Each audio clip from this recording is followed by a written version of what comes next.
Hello dear students, welcome to my channel. Myself Manish Chetwa sir, and let's start with positive thoughts. Friends, हमेशा जीत और हार आपकी सोच पर निर्भर करती है।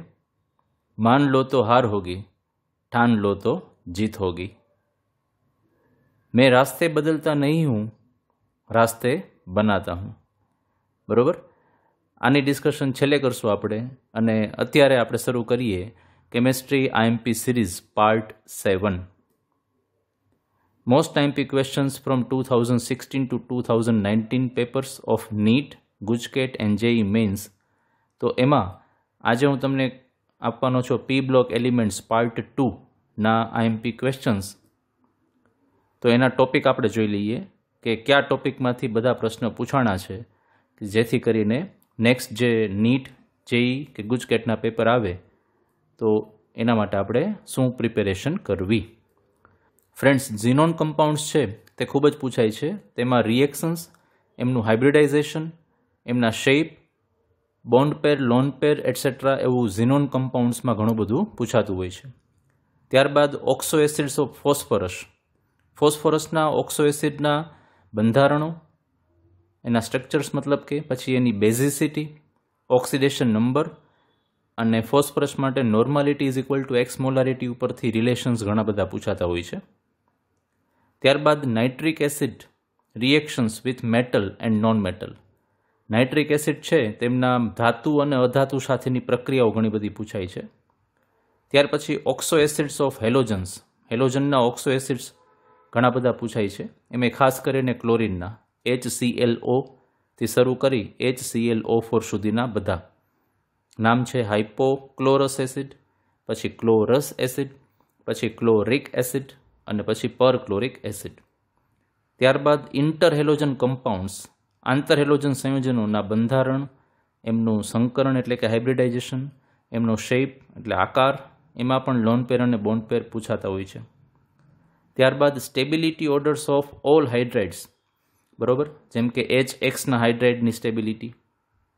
પછી ફોસ્ફરસ સમૂહ જે છે, ખાસ કરીને નાઇટ્રોજનનો સમૂહ છે, એમાં ફોસ્ફરસ, નાઇટ્રોજન આ બધા જ ના જે હાઇડ્રેટ્સ બનતા હોય તેમની સ્ટેબિલિટી શું છે. પછી ઓક્સાઇડની સ્ટેબિલિટીનો ક્રમ પૂછાતો હોય છે, અને ઓક્સો એસિડની સ્ટેબિલિટી એટલે કે સ્થાયીતાનો ક્રમ પૂછાતો હોય છે મિત્રો. ત્યારબાદ all industrial productions of sulphuric acid, nitric acid and ammonia. એમોનિયાનું ઔદ્યોગિક ઉત્પાદન તમને બધાને ખ્યાલ છે, હેબર વિધિથી થાય, ઓસ્વાલ વિધિથી નાઇટ્રિક એસિડ, અને ત્યારબાદ કોન્ટેક્ટ પ્રોસેસ, સંપર્ક વિધિથી સલ્ફ્યુરિક એસિડ. તો એને લગતી વાત પણ આની અંદર આવશે. તો મોસ્ટલી મેં જે આ ટોપિક લખેલા છે, આ ટોપિક અત્યાર સુધીના જે તમામ પ્રશ્નો છે 2016થી 2019 સુધીના, એનો આધાર લઈ અને ખૂબ જ રિસર્ચથી મેં આ બધી વસ્તુ અહીંયા મૂકેલી છે. અને તમે જોઈ શકશો કે ઘણા બધા પ્રશ્નો એવા છે કે જે રિપીટેડલી પૂછાતા હોય છે. તો એના આધારે આપણે એવો વિશ્વાસ કરી શકીએ કે આ ટોપિક જો આપણે કરી લઈએ તો આની અંદરથી પ્રશ્નો પૂછાવાની શક્યતા મહત્તમ હોય છે મિત્રો, રાઈટ. અને આમાં છેલ્લે આપેલું છે ઇલેક્ટ્રોન કન્ફિગ્યુરેશન ઓફ એલિમેન્ટ્સ, કે જુદા જુદા તત્વો હોય એની ઇલેક્ટ્રોન રચના ઉપરથી પણ પ્રશ્નો બનતા હોય છે મિત્રો, રાઈટ. તો ખૂબ જ રિસર્ચપૂર્વક મિત્રો મેં અગાઉ 12મા ધોરણના 1 થી 6 ચેપ્ટરના વ્યક્તિગત ઇન્ડિવિજ્યુઅલ વિડીયોઝ બનાવીને મૂકેલા છે. તમામના 2016થી 2019 સુધીના પ્રશ્નો મૂકેલા છે, અને એ તમે જઈને જુઓ. ડિસ્ક્રિપ્શનમાં પણ મેં એની લિંક મૂકેલી છે. તેમ છતાંય ચેનલ ઉપર તમે જઈને વધારે એક્સપ્લોર કરીને તમે જોઈ શકો મિત્રો, રાઈટ. તો મિત્રો સ્ટાર્ટ કરીએ નીટ 2016થી. અને એક ખાસ સૂચના કે વિડીયોને છેલ્લે સુધી જુઓ, પેન અને પેપર સાથે રાખી નોટ કરતા જાઓ, કારણ કે તમારી બનાવેલી નોટ વાંચવાની તમને ખૂબ મજા પડે. Okay friends, so let us start. Hot concentrated sulphuric acid is a moderately strong oxidizing agent. Which of the following reactions does not show oxidizing behavior? બરોબર, ખરેખર સલ્ફ્યુરિક એસિડ છે તે પ્રબળ ઓક્સિડેશન કરતા પદાર્થ છે. તો આમાં કઈ પ્રક્રિયામાં એ ઓક્સિડાઇઝિંગ બિહેવિયર એનું સ્પષ્ટ નથી થતું? તો આન્સર છે મિત્રો આન્સર નંબર 4, રાઈટ. કારણ કે આની અંદર સલ્ફ્યુરિક એસિડમાં સલ્ફેટનો ઓક્સિડેશન નંબર +6 આવે છે અને આમાં પણ સલ્ફેટ એમનું એમ જ છે, એમાં કોઈ ચેન્જ નથી થયું. જ્યારે બાકી બધી પ્રક્રિયામાં તમે જોઈ શકો કે સલ્ફેટમાંથી SO2, અહીંયા પણ SO2 ને અહીંયા પણ SO2 બને છે, કે જેમાં આ બાજુ સલ્ફરનો ઓક્સિડેશન નંબર +6 છે, જ્યારે અહીંયા સલ્ફરનો ઓક્સિડેશન નંબર +4 છે, જે ઇન્ડિકેટ કરે છે કે પોતાનું રિડક્શન એટલે ઓપોઝિટ સાઇડનું oxidation. Okay friends, move on next slide. The correct geometry and hybridisation for XeF4 are, બરોબર, ઝીનોન ટેટ્રાફ્લોરાઇડનું કરેક્ટ જ્યોમેટ્રી એટલે કે એનો ખાસ કરીને આકાર અને હાઇબ્રિડાઇઝેશન એટલે કે સંકરણ કયું હોય, તો એમાં આન્સર છે મિત્રો ઓક્ટાહેડ્રલ અને sp3d2 સંકરણ.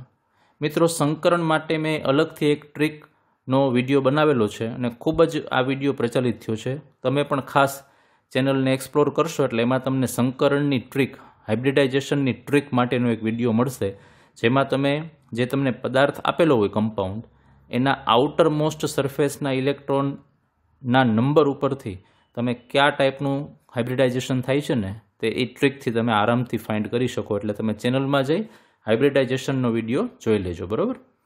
અને અહીંયા આ XeF4નો તમને શેપ આપી દઉં છું. XeF4માં આનો શેપ થશે મિત્રો જ્યોમેટ્રી ઇલેક્ટ્રોન પેર એરેન્જમેન્ટ છે. આ 2 લોન પેર ને બાકીના 4 બોન્ડ પેર, રાઈટ. અને સંકરણ થશે એનું sp3d2, રાઈટ. તો સિમ્પલ વસ્તુ છે મિત્રો. ત્યારબાદ among the following which one is a wrong statement, કયું ખોટું સ્ટેટમેન્ટ છે આમાંથી?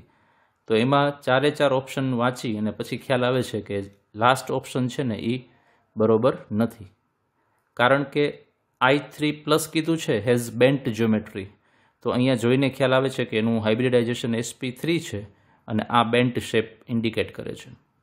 પછી SO2 છે એમાં p-d બોન્ડ્સ હોય છે, તો એ પણ સ્પષ્ટ થાય છે.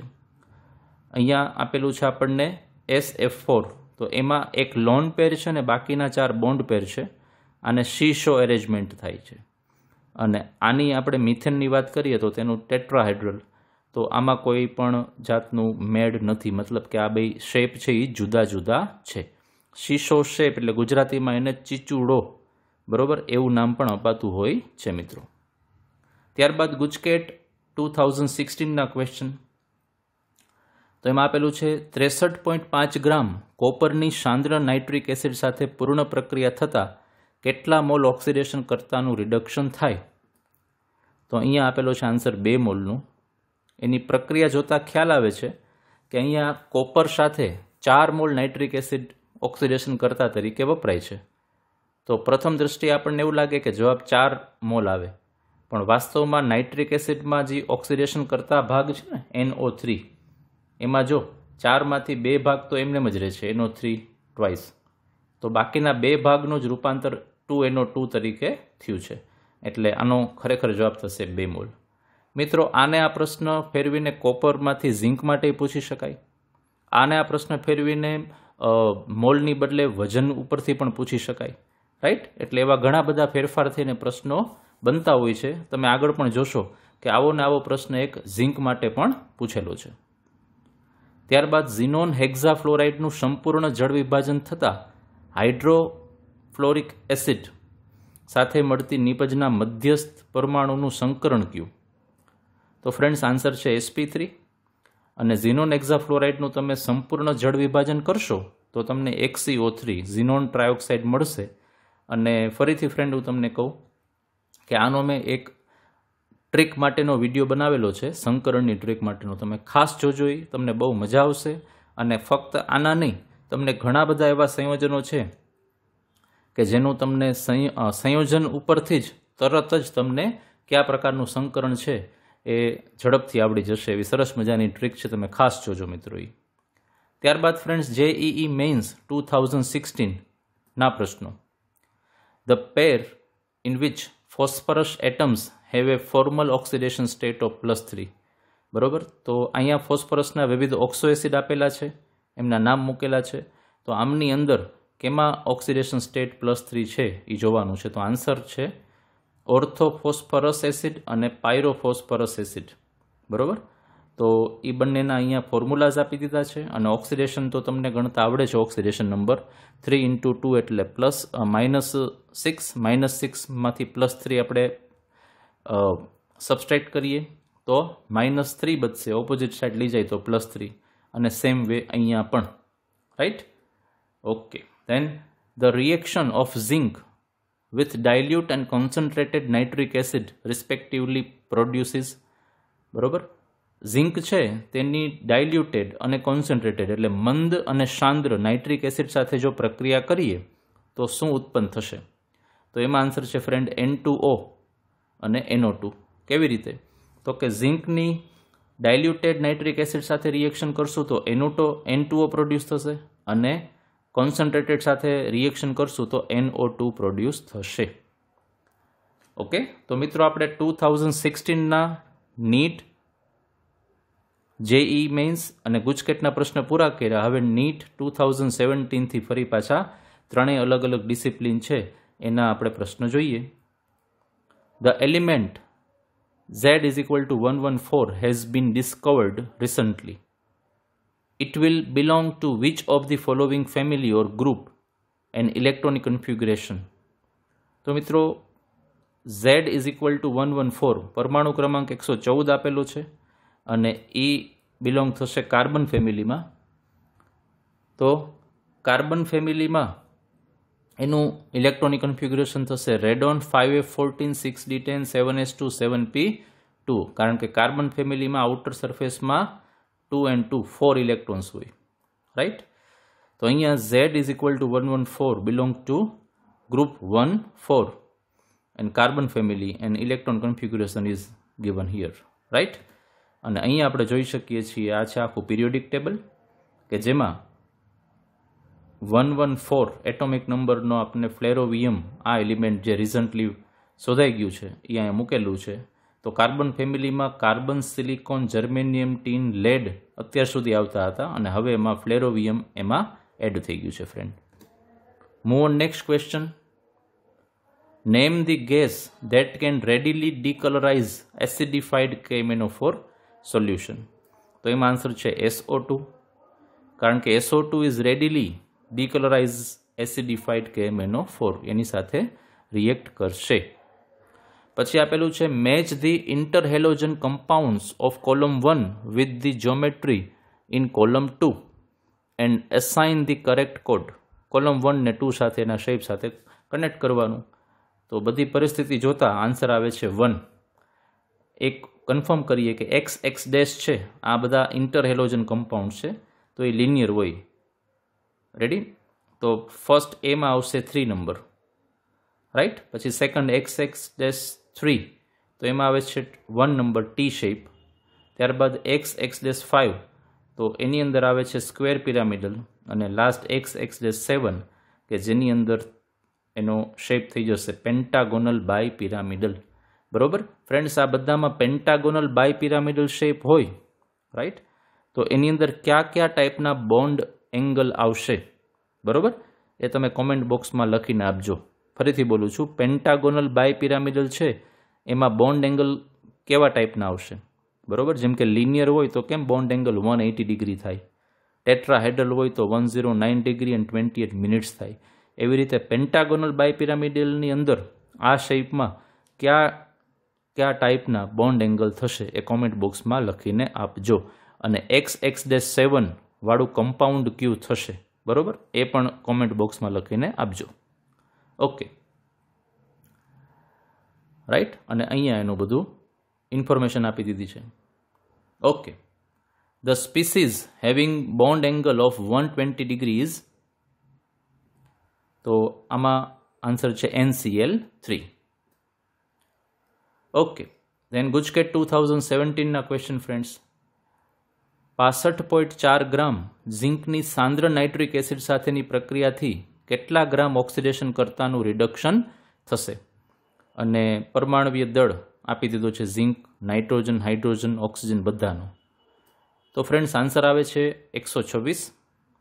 અહીંયા ઝિંક છે એની 4 મોલ નાઇટ્રિક એસિડ સાથે પ્રક્રિયા થઈ અને ઝિંક નાઇટ્રેટ પાણી અને NO2 મળે છે. તો શરૂઆતમાં તો એવું જ લાગે કે 1 મોલ ઝિંકની 4 મોલ નાઇટ્રિક એસિડ સાથે પ્રક્રિયા થાય, પણ વાસ્તવમાં એમાંથી 2 મોલ નાઇટ્રિક એસિડનું જ ઓક્સિડેશન કરતા તરીકે આગળ પોતાનું રિડક્શન થશે. બરોબર? જો દેખીતી રીતે 4 મોલ લાગે એટલે આપણે નાઇટ્રિક એસિડ છે એનો અણુભાર આવે છે 63 × 4 થાય. તો આન્સર તો કેવો થઈ જશે? 252 થાય એવું લાગે, પણ ખરેખર આન્સર આવશે 126, કારણ કે આમાંથી 2 મોલનું જ રિયાલિટીમાં રિડક્શન થાય છે. એટલે 63 × 2 કરશો એટલે 126 આન્સર મળશે. અને આપણે આગળ પણ એક વાત કરી, આગળ એક પ્રશ્નમાં અહીંયા કોપર હતું, એમાં આપણને મોલ પૂછેલા હતા, અને ત્યારે પણ મેં તમને કીધું હતું કે ખરેખર એવું બની શકે કે આપણને માસ એટલે કે વજન પૂછી શકે, રાઈટ? તો ખાસ એ ચેક કરવું. એટલે ઘણા બધા પ્રશ્નો એક સરખા જ હોય પણ કંઈક અલગ રીતે પૂછેલું હોય. ત્યાર પછી નીચેના પૈકી કયા એસિડમાં સૌથી વધારે હાઇડ્રોજન પરમાણુઓ ફોસ્ફરસ સાથે સીધા જોડાયેલા છે? તો આન્સર છે મિત્રો ફોસ્ફોનિક એસિડ, અને અહીંયા એનું બંધારણ આપી દીધું છે, જેમાં 2 હાઇડ્રોજન સીધા ફોસ્ફરસ સાથે જોડાયેલા છે. અને થોડીક વધારાની તમને ઇન્ફોર્મેશન આપી દઉં. તો ફ્રેન્ડ્સ, અહીંયા તમે આની અંદર જોઈ શકો કે મેં ઘણા બધા ફોસ્ફરસના ઓક્સો એસિડ છે એના ફોર્મ્યુલાસ તમને આપી દીધા છે, જેમાં શું કઈ ઇન્ફોર્મેશન આપી છે એના વિશેની વાત તમને જણાવું તો ફોસ્ફરસ છે આખું એનું બંધારણ આપી દીધું છે મેં અહીંયા. નોર્માલિટી અને મોલારિટીનું રિલેશન આપેલું છે, ઓક્સિડેશન નંબર મેં ફોસ્ફરસનો આપેલો છે, અને એ કેટલા એસિડિટી એની કેટલી છે અથવા તો કેટલી એની બેઝિસિટી છે એ અહીંયા મૂકી દીધું છે મેં. તો પહેલું હતું ઓર્થોફોસ્ફોરિક એસિડ, બીજું છે ઓર્થોફોસ્ફરસ એસિડ, ત્રીજું છે હાઇપોફોસ્ફરસ એસિડ, ત્યારબાદ પાયરોફોસ્ફોરિક એસિડ. રેડી? એના પછી અહીંયા મેં આપી દીધું છે પોલીમેટાફોસ્ફોરિક એસિડ, ત્યારબાદ ટ્રાયમેટાફોસ્ફોરિક એસિડ, પેન્ટાબેઝિક, કારણ કે 5 વખત એમાં OH આવે છે એટલા માટે. ત્યારબાદ સાયક્લોટ્રાયમેટાફોસ્ફોરિક એસિડ, આ ટાઈપનું ટ્રાયબેઝિક છે. ત્યારબાદ સાયક્લોહેક્ઝામેટાફોસ્ફોરિક એસિડનું આ સ્ટ્રક્ચર છે ફ્રેન્ડ. ત્યારબાદ હાઇપોફોસ્ફોરિક એસિડ. રેડી? ત્યારબાદ પેરોક્સો ડાયફોસ્ફોરિક એસિડ, અને છેલ્લે અહીંયા પેરોક્સો મોનોફોસ્ફોરિક એસિડ, આ એનું સ્ટ્રક્ચર તમને આપી દીધું છે ફ્રેન્ડ્સ. બરોબર? બધા સ્ટ્રક્ચર ખાસ તમે અલગથી લખી લેજો અને એક્ઝામમાં તમને ખૂબ કામ લાગશે. Thank you. ઓકે ફ્રેન્ડ્સ, ત્યારબાદ JEE મેઇન્સ 2017ના પ્રશ્ન છે which of the following reactions is an example of a redox reaction? તો નીચેનામાંથી કઈ પ્રક્રિયા એ રેડોક્સ પ્રક્રિયાનું ઉદાહરણ છે? તો જેમાં ઓક્સિડેશન નંબરમાં ફેરફાર થતો હોય તે. તો ચોક્કસપણે દેખાય છે કે ઝીનોનનો ઓક્સિડેશન નંબર અહીંયા વધે છે, +4 માંથી +6 થાય છે, અને ઓક્સિજન છે એનો ઓક્સિડેશન નંબર પ્લસમાંથી 0 થાય છે. પ્લસમાંથી 0 થાય +1 માંથી, એનો મતલબ કે ઓક્સિજનનું રિડક્શન થયું અને ઝીનોનનું ઓક્સિડેશન થયું છે. રાઈટ? અહીંયા આપણે જોઈ શકીએ. ત્યારબાદ the products obtained when chlorine gas reacts with cold and dilute aqueous NaOH. Right? તો ક્લોરીન જ્યારે ઠંડા અને મંદ આલ્કલી NaOH સાથે રિએક્ટ કરશે ત્યારે શું મળે? તો આપણે ખબર છે ઠંડા અને મંદ હોય તો ક્લોરાઇડ અને હાઇપોક્લોરાઇટ મળે. અહીંયા એનું રિએક્શન છે. આ ક્લોરાઇડ કહેવાય અને આને કહેવાય હાઇપોક્લોરાઇટ. અને જો ગરમ અને સાંદ્ર હશે તો NaOH જ રાખવાનું, પણ ગરમ અને સાંદ્ર હોય તો, બરોબર? ફરીથી પૂછું છું કે ક્લોરીન સાથે ઠંડા અને મંદની પ્રક્રિયા કરીએ તો Cl- એટલે કે ક્લોરાઇડ અને OCl- અથવા ClO- એટલે હાઇપોક્લોરાઇટ મળે. તો અહીંયા આપણે હોટ એન્ડ કોન્સન્ટ્રેટેડ જો આપણે વર્ડ મૂકી દઈએ તો શું મળે એ મને કોમેન્ટ બોક્સમાં લખીને આપો. ત્યારબાદ NEET 2018ના પ્રશ્નો. In the structure of ClF3 the number of loan pairs of electrons on the central atom Cl is? તો એમાં આવે છે 2. કેવી રીતે?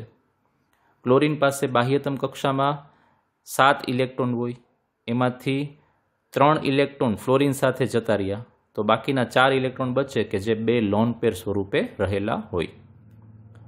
The correct order of nitrogen compounds in its decreasing order of oxidation states is, તો બધા પ્રશ્નોમાં બધા ઓપ્શનમાં oxidation number લખતા માલુમ પડે છે કે ઓપ્શન નંબર 1 છે એમાં નાઇટ્રોજનનો +5, પછી બીજું +2, N2માં 0 અને એમોનિયમ ક્લોરાઇડમાં -3 મળે છે.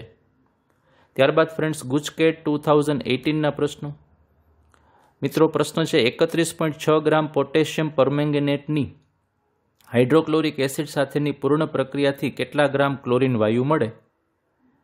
અને અહીંયા હું તમને એનું એક રિએક્શન આપી દઉં પહેલાં, બરાબર?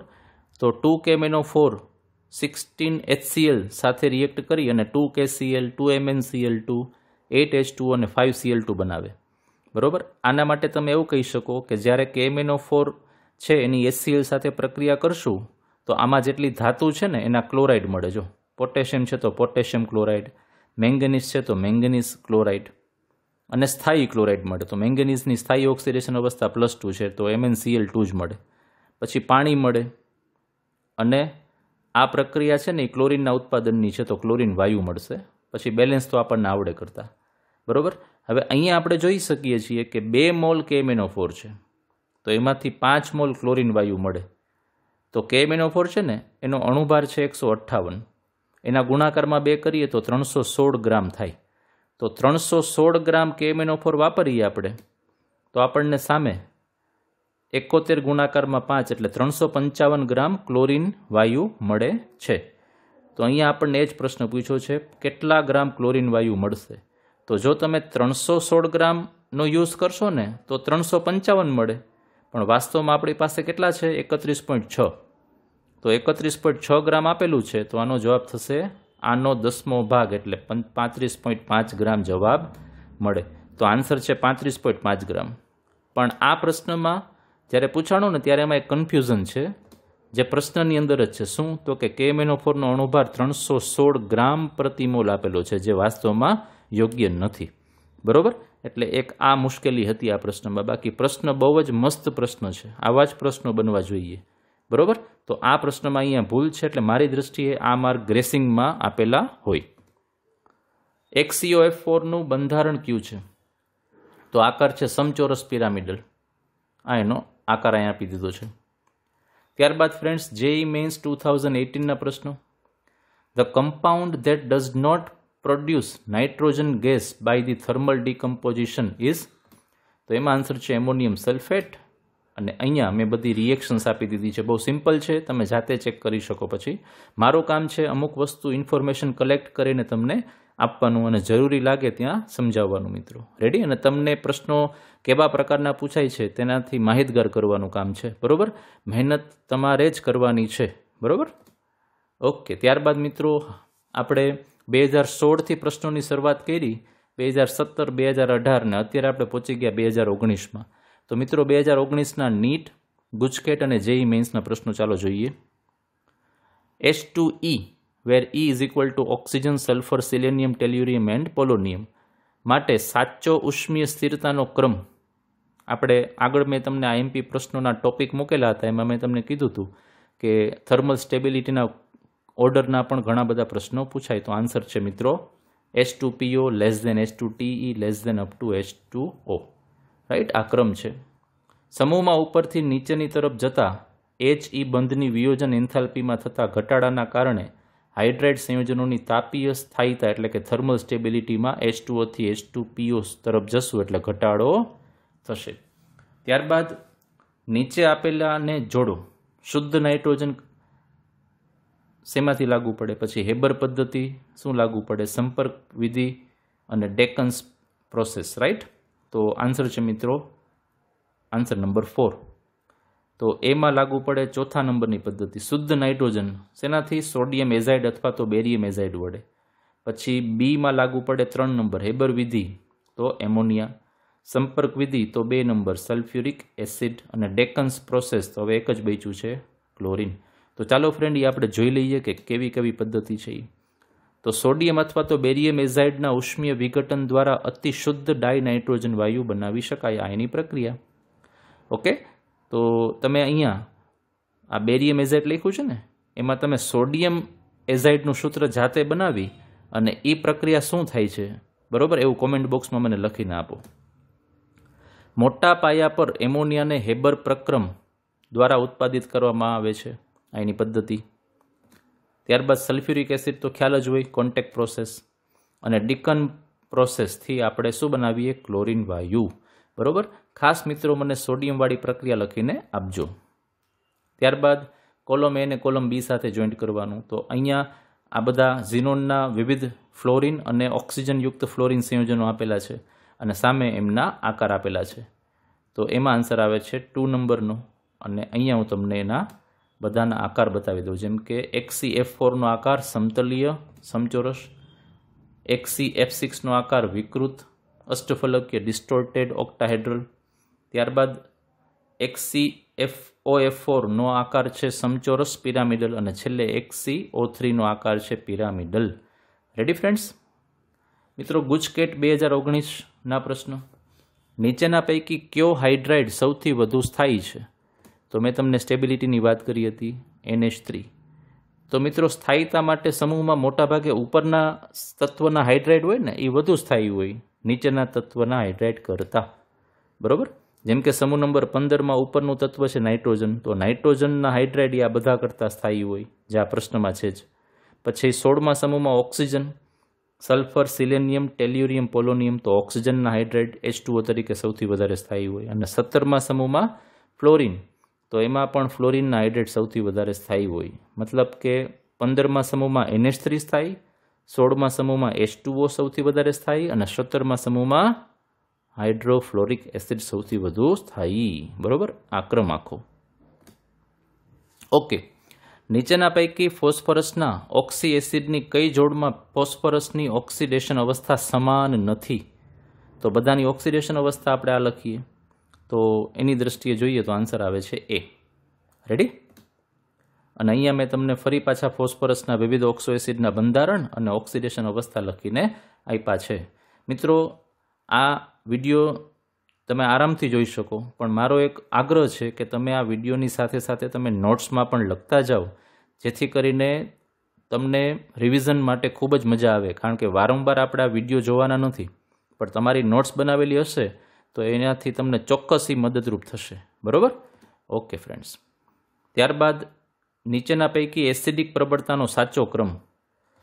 તો અહીંયા આપણે ઓક્સિડેશન નંબર લખીએ, આ ક્લોરિનના ઓક્સો એસિડ છે તેમાં, તો HClO4માં +7, પછી +5, +3 ને +1 આવે છે.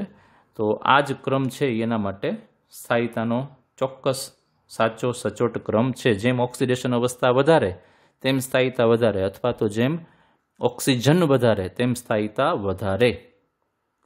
ત્યારબાદ JEE મેઇન્સ 2019ના પ્રશ્નો. મિત્રો, good reducing nature of H3PO2 attributed to the presence of, તો એમાં આવે છે 2 pH બોન્ડ્સ, બરોબર. H3PO2 is a good reducing agent due to presence of 2 pH bonds. એમાં 2 pH બોન્ડ છે એને લીધે, રાઈટ. અને રિડ્યુસિંગ એજન્ટનો મતલબ પોતાનું ઓક્સિડેશન. ફોસ્ફરસમાં આ સૂત્ર છે H3PO2, એમાં ફોસ્ફરસનો ઓક્સિડેશન નંબર કેટલો થાય, બરોબર? ખાસ કોમેન્ટ બોક્સમાં લખીને આપજો. ઓકે.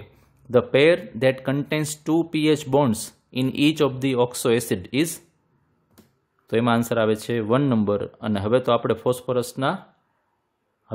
ફોસ્ફરસના ઘણા બધા તમને ફોર્મ્યુલાઝ આપી દીધા છે, બરોબર? તો ખાસ એ ઉપરથી ચેક કરજો. The type of hybridisation and number of lone pair or pairs of electron of xenon in XeOF4 respectively are, તો આન્સર છે મિત્રો 3 અને આ એનું structure. Ready?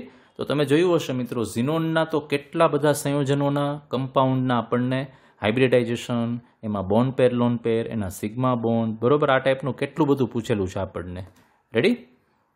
Chlorine on reaction with hot and concentrated sodium hydroxide gives, યાદ છે ને મિત્રો? મેં હમણાં જ તમને પૂછ્યું થોડીક વાર પહેલાં કે તમારે એનો આન્સર આપવાનો છે, તો આન્સર તો આવી ગયો. રેડી? તો અહીંયા એનો મેં રિએક્શન લખીને આપેલું છે. Okay friends, iodine reacts with concentrated HNO3 to yield Y along with other products. The oxidation state of iodine in Y is, જે Y બને છે તેમાં ઓક્સિડેશન સ્ટેટ શું હશે આયોડિનનું, તો એ આપેલું છે 5, અને આ છે આયોડિનનું નાઇટ્રિક એસિડ સાથેનું રિએક્શન. બરાબર, મેં ઇનિશિયલી તમને વાત કરી હતી કે આ નાઇટ્રિક એસિડ છે ને તેની મેટલ અને નોન મેટલ સાથે ઘણી બધી રિએક્શન્સ પૂછાતી હોય છે. તો અહીંયા એની આ રિએક્શન્સ આપણને આપી દીધી છે. આમાં આયોડિન 0 છે અને HiO3માં આપણે ગણશું તો આયોડિનની ઓક્સિડેશન સ્ટેટ મળશે +5. Ready friends? ઓકે ફ્રેન્ડ્સ, બધું કમ્પ્લીટ થયું છે. તો ફરી પાછી મેં જ્યાંથી શરૂઆત કરી છે એ જ વાત હું વાંચું છું.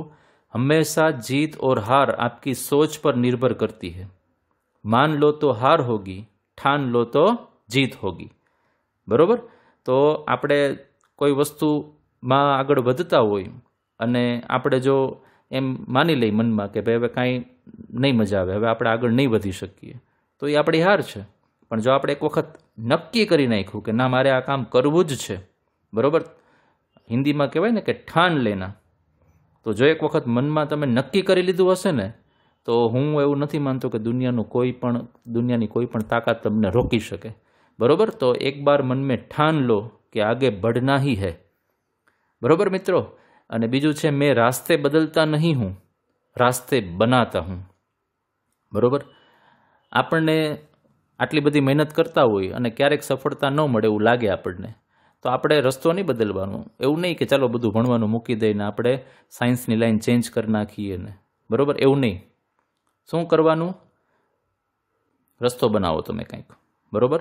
બની શકે કોઈ વિદ્યાર્થીને 2 કલાક વાંચીને એ સફળતા મેળવી શકતો હોય, બરોબર, પણ આપણે 3 કલાક મહેનત કરવી પડે, 4 કલાક મહેનત કરવી પડે. પણ એક વખત મહેનત કરવાનું સ્ટાર્ટ કરશો ને એટલે ચોક્કસ તમે તમારા ધ્યેય સુધી પહોંચી શકશો. અને એના માટે તમને એક મંત્ર આપું.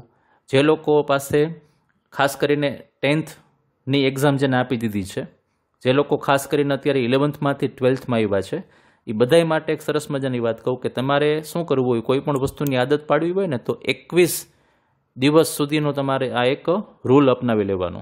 બરોબર? 21 દિવસ સુધી તમે જો કોઈ પણ એક કાર્ય કર્યા કરો ને, કે સવારે વહેલા 5 વાગે ઉઠી તૈયાર થઈ કમ્પ્લીટ વાંચવા બેસી જાઓ અને આવું 21 દિવસ સુધી સતત કરો તમે, તો 22મા દિવસે તમને એની આદત પડી જશે.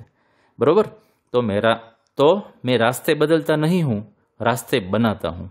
બરોબર? એમ કહેવાય ને ગુજરાતીમાં એક કહેવત છે કે રસ્તો નથી જડતો, બરોબર, રસ્તો નથી જડતો તો રસ્તો બનાવી લ્યો. બરોબર? એના વિશેની જ વાત છે મિત્રો. Thanks friends. બરોબર? તમે આ વિડીયો જોયો, ખૂબ ખૂબ આભાર, ધન્યવાદ. Thanks for watching. અને મિત્રો, જો તમને આ વિડીયો ગમ્યો હોય તો લાઇક કરજો, શેર કરજો, ચેનલને સબસ્ક્રાઈબ કરજો. મહત્તમ વિદ્યાર્થીઓ સુધી કેમેસ્ટ્રીના ટ્રેઝર રૂપ આ ચેનલને પહોંચાડજો. અને મેં તમને આગળ પ્રશ્નમાં જે પૂછ્યું છે એ બાબતે તમે કોમેન્ટ કરજો. તમારા કાંઈ પ્રશ્ન હોય તો કોમેન્ટમાં લખજો. બરોબર મિત્રો? And all the best. હવે તો તમને બધાને ખ્યાલ છે કે નીટ જેઈ મેન્સની તારીખ પણ આવી ગઈ છે. બરોબર? તો એના માટે તમને ઓલ ધી બેસ્ટ, અને ગુજકેટ માટે પણ ઓલ ધી બેસ્ટ. આવજો.